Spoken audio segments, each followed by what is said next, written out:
Hello, everyone. Today I'm going to be stating some of my opinions. Feel free to leave your own opinions in the comments. Let's begin. LE SSERAFIM's branding looks bad. Nobody else seems to find a problem with it, but I just find their logo and graphic designs to be overly simple. Exhibit A. Exhibit B.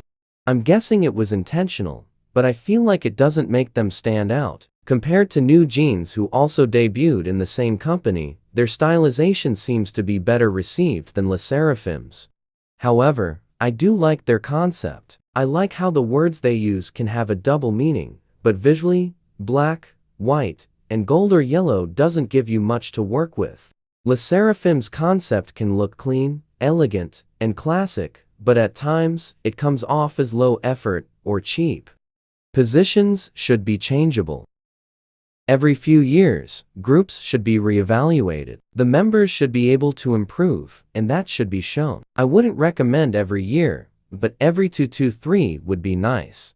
To me, positions that don't change, hold members back, or hold them to a high standard. Sometimes idols regress after debut or after time. Eventually that position would fit someone else.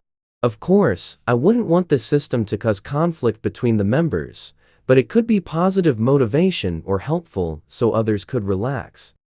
Low voices are overhyped.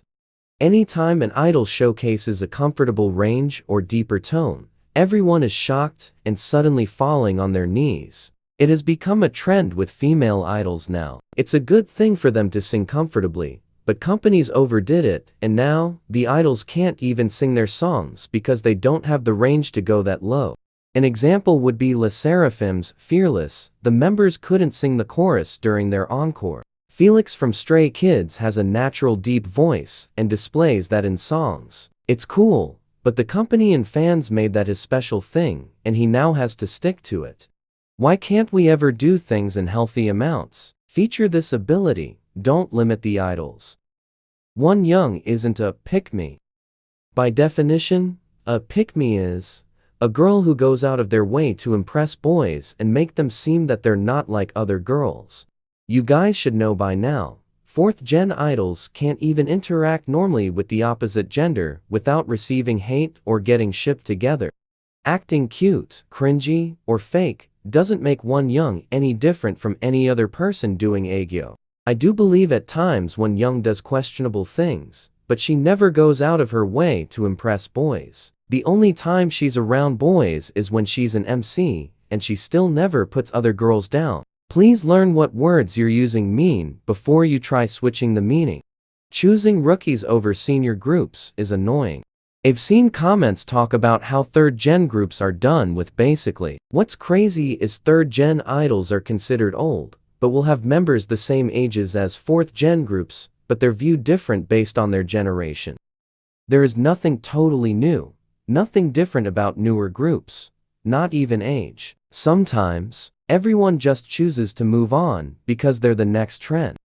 People can stan who they want, but how can fans have such little loyalty? Seeing senior groups lose to rookies is so bothersome, because truly, the general public only cares for who's up and coming.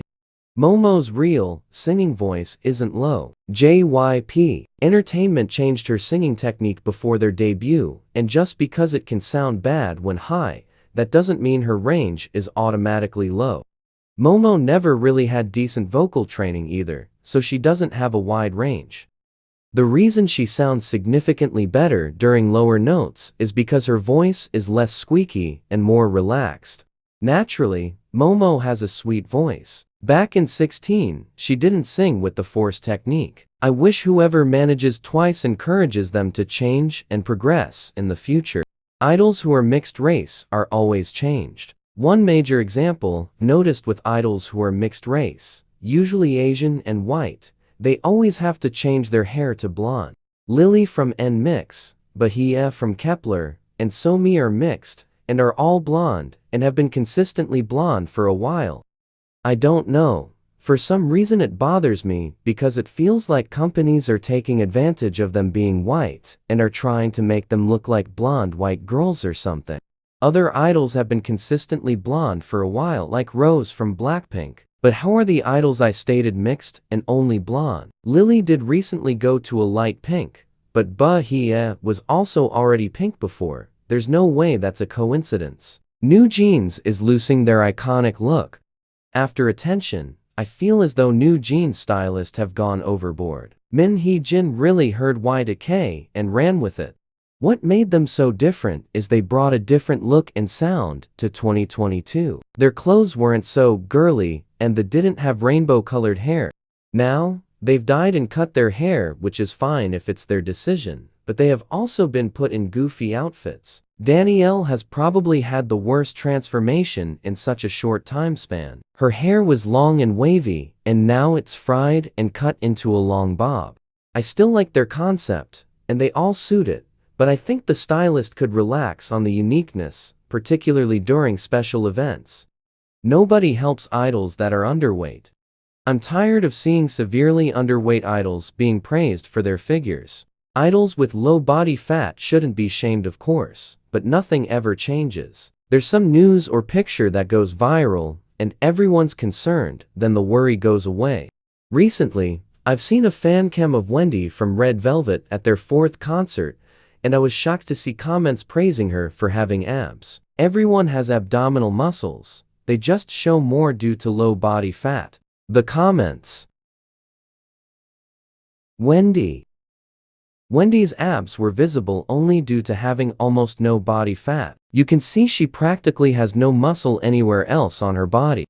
Won Young, Wendy, and even Ru Jin have reached such low weights, and nobody does anything but show minor concern.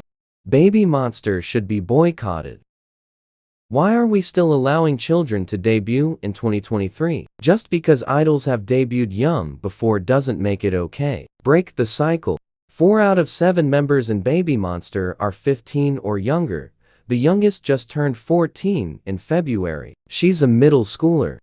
The oldest member in Baby Monster is born in 2002, meaning they're 21. It's going to be hard to work with 14 to 17-year-olds without them feeling separated as the only adult for a while. Some of you may not see the point in boycotting them, especially if you're their age. It is cool to see someone around your age doing these activities, but that doesn't mean you are the only one interested in them.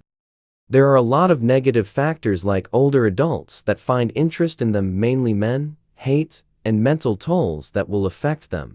By boycotting Baby Monster, the company can change the younger members to older ones and debut them later in a different group.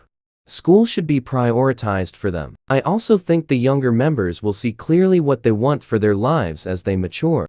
Those are all my opinions. Thank you for watching. See you next time.